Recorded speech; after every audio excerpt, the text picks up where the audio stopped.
Conoce toda nuestra programación en www.divoxradio.com. Ya comienza un nuevo programa en divoxradio.com. divoxradio.com, codiseñando el futuro.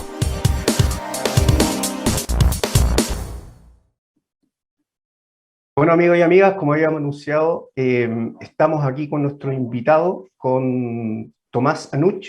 Él es Hydrogen Business Development Manager de Mainstream. Muchas gracias, Tomás, por estar aquí con nosotros en Punto de Conexión. Muchas gracias, Alexis. Muchas gracias, Catherine, por la invitación. Sí, no, gracias a ti por aceptar la invitación al programa y conversar de este tema, como anunciamos con Katy ahí en la editorial, que cada vez se está hablando más del famoso hidrógeno verde. Y para partir, no sé qué te parece, Tomás, si nos puedes contar un poquito a partir de lo más general al detalle, ¿qué es el hidrógeno? No sé si nos puedes partir de esa pregunta bien general e ir bajando al detalle.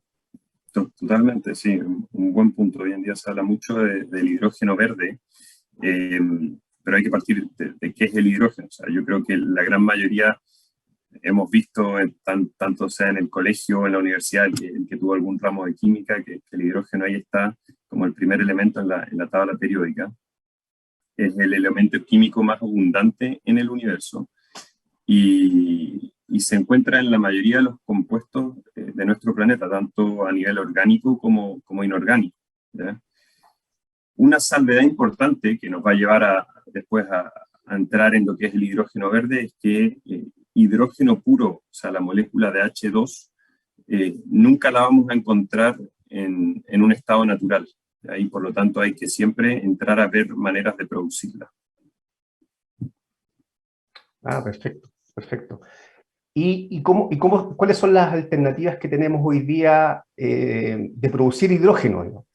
¿Cómo se produce actualmente es un combustible que se utiliza hoy en día? Exactamente, sí. Sí, de hecho, hoy día existe una industria del hidrógeno que tiene décadas, ¿ya? El hidrógeno se utiliza en un sinnúmero de industrias como la farmacéutica, la agricultura, la minería, la metalúrgica. Son industrias que ocupan el hidrógeno, pero no como combustible, sino que principalmente como un elemento químico para distintos procesos durante la fabricación, por ejemplo, de fertilizantes, en el caso de la agricultura, etc. Entonces, existe hace décadas una industria bastante importante del hidrógeno. De hecho, en Chile se utiliza en distintos rubros, se utiliza hidrógeno ya hoy en día. El tema es cómo se obtiene ese hidrógeno, ¿ya? Y ahí entramos en lo que es los distintos tipos y los distintos colores de hidrógeno que hoy conocemos. Hoy en día está muy, muy de moda el hidrógeno verde. ¿Y por qué se habla de hidrógeno verde? Y es que el hidrógeno no solamente sirve como compuesto, como elemento químico para lo que estábamos hablando en estas industrias tradicionales, sino que además el hidrógeno es lo que se llama un vector energético. ¿Qué quiere decir eso? Que la molécula de hidrógeno en su estado puro almacena una alta cantidad de de energía, ya que al ser combustionada libera energía, ya que otros tradicionales vectores energéticos se podría decir que son los combustibles fósiles, ¿ya? Entonces, el hidrógeno, y por esta es la razón por la cual hoy en día está tan de moda y es tan famoso el hidrógeno, es porque se habla mucho de que el hidrógeno puede ser el reemplazo de los combustibles fósiles que hoy en día se ocupan en un sinfín de industrias. Entonces, esa es la razón principal por la que se habla del hidrógeno, porque la combustión del hidrógeno, en vez de producir gases de efecto invernadero, CO, CO2, como derivado produce agua. Entonces, por lo tanto, claramente no hay muchas vueltas que darle si es que tú hablas de que una combustión te genera agua, sobre todo en estos minutos de escasez hídrica, versus gases de efecto invernadero. Todo el mundo te va a decir que quiere que entremos en el tema del hidrógeno y utilizar hidrógeno. El problema es cómo se produce ese hidrógeno. Sí, ahí sí, si nos puedes contar un poquito por qué verde, este tema del verde, y claro, tenemos varios colores más, y nos cuentas de los otros colores, y por qué el verde es el que está de moda. Sí, sin problema. Bueno, hoy en día, dentro de las industrias tradicionales que comentaba, lo que más se utiliza es el hidrógeno gris, ¿ya? Y el hidrógeno gris, de hecho, es más del 95% del hidrógeno producido hoy en día en el mundo es gris. Y es a partir de un proceso que se llama reformado de gas natural, ¿ya? En el cual, entrando un poco a la ecuación, tú agarras gas natural, que principalmente es metano, y con vapor de agua generas hidrógeno y CO y CO2, ¿ya? Esa es la industria tradicional y el proceso tradicional que siempre se ha utilizado, ¿ya? Pero el problema entonces es que utilizas un combustible fósil para la fabricación, gas natural principalmente, y además generas emisiones. Por lo tanto, claramente no es el camino si es que uno quiere utilizar el hidrógeno como vector energético. Y ahí es donde entra el hidrógeno verde, que es producido a través de electrólisis. La electrólisis es, sin entrar en lo muy técnico, necesitas agua y mucha energía, con la cual tú logras separar las moléculas de agua, H2O, y generar como subproductos, o sea, como productos finales, hidrógeno y oxígeno. Entonces, el hidrógeno verde es cuando tú utilizas electrólisis a partir de fuentes 100% renovables, es decir, a partir de energía solar, a partir de energía eólica principalmente. Después existen varios otros colores de hidrógeno, por ejemplo está el azul, que también hoy día se está viendo en varios países, que lo que hace es lo mismo que el reformado de gas natural, es lo mismo que el hidrógeno gris, pero le agregas una etapa posterior en la cual utilizas tecnologías nuevas de captura de carbono. Entonces lo que busca el hidrógeno azul es ser carbono neutral y evitar emisiones a la atmósfera. La desventaja es que sigues dependiendo de, nuevamente, combustibles fósiles. Por lo tanto, esa es como la desventaja que tiene el hidrógeno azul frente al verde. Después existen otros, por ejemplo, uno bien llamativo es el hidrógeno rosado, que hoy en día también se está viendo en Suecia, creo que ya empezó a trabajarse, y que de hecho en Francia se está viendo hoy en día con la necesidad de producir hidrógeno y toda la presión que está metiendo la Unión Europea, sobre todo con la crisis energética que tienen por la guerra y por la situación con Rusia. Y el hidrógeno rosado es el mismo que el verde, pero en vez de utilizar energías renovables, utilizas energía nuclear. ¿Ya? Después está el hidrógeno café o marrón, y también el hidrógeno turquesa, que también utilizan combustibles fósiles o principalmente carbón en ambos casos. El turquesa creo que no, pero sí, el turquesa es a partir de metano y con pirólisis, que son otros procesos químicos. O sea, tenemos todo el arco iris de hidrógeno. Sí.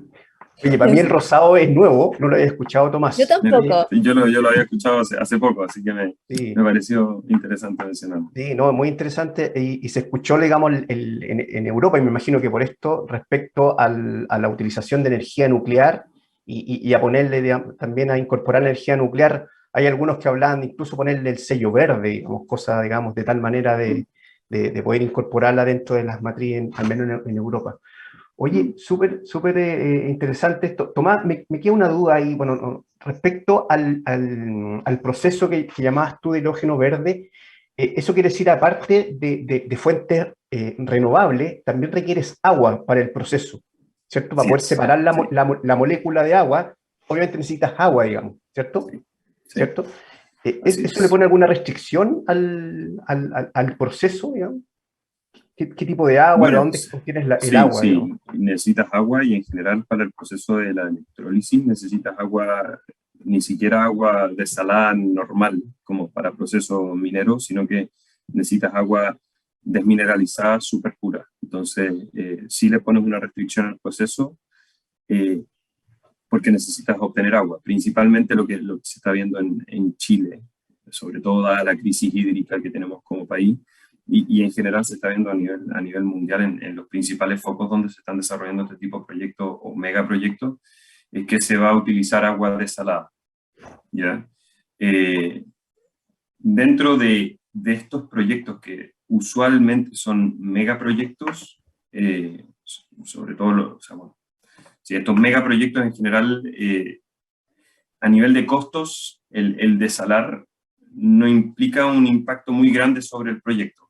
O sea, no es que te pegue tan fuerte, pero sí en términos de desarrollo y de logística de un proyecto, porque estamos hablando de mover agua desde una costa, las implicancias que eso tiene sobre el ecosistema, que la desalación hoy en día ya es una tecnología bastante madura y no hay mayores riesgos por ese lado. Sin embargo, sí te agrega ciertos desafíos muy importantes al momento. Bueno, ahora la gran mayoría de las empresas estamos enfocadas en el desarrollo de estos proyectos, entonces te agrega un desafío importante por ese lado. Quería añadir una consulta. Se habla también de amoníaco verde. ¿Qué relación hay entre el hidrógeno verde y el amoníaco verde? Y principalmente, dentro de las funciones del hidrógeno, ¿cómo ves tú el tema de que el hidrógeno sea usado como combustible o también para generar electricidad?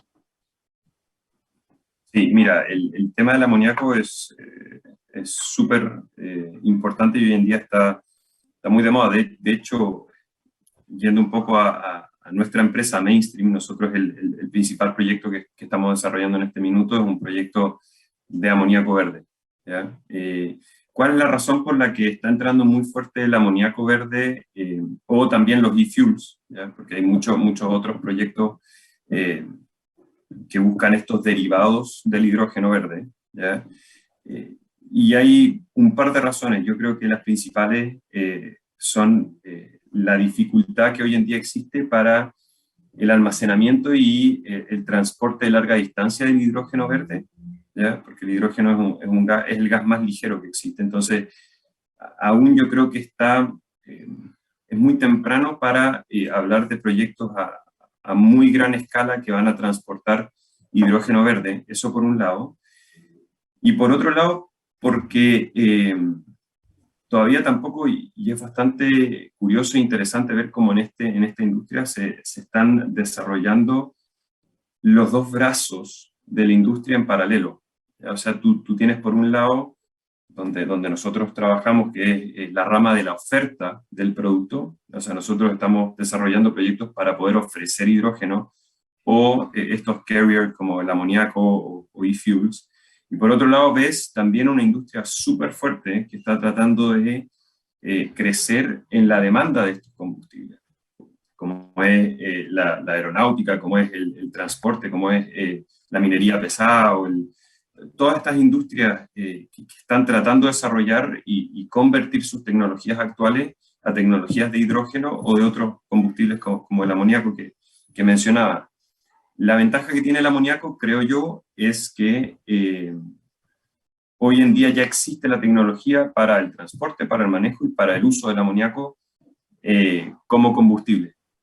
Entonces, yo creo que la respuesta va un poco por ese lado. Se podría hablar muchísimo de este tema. La segunda parte de tu pregunta, Catherine, creo que me faltó responderla. Si me lo puedes... Sí, yo te consulté algo así como dentro de los usos del hidrógeno está el poder usarlo como combustible o también, igual es como combustible, pero para la generación de energía eléctrica.